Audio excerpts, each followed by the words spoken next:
Fair warning for you guys out there that have the ProTool DualForce 25 brush or just got one or are looking to get one. This brush, you want to be a little bit extra careful of where you set it down before you go ahead and clean some panels. So if you set it bristles down like that on the grounds in the back of your van or your truck, and you've got any dirt or debris, or any shavings, dust, anything like that, it's going to want to pick up all of that on the bristle ends. You got to make sure you need to knock all that off, wash all that off before you put it on solar panels.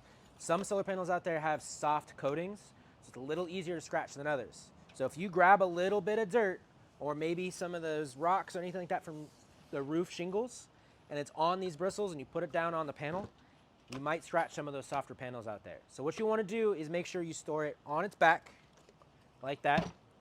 Or always store it this way. When you put it up on the roof, store it this way. Don't let these bristles pick up any dirt.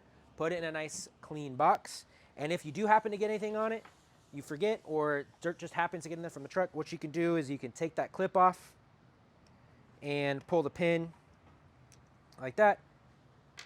Take the bristles off and you can clean them. Use a pressure washer with some light pressure. Knock all that off, clean it off with some water, and you're back in business, ready to go.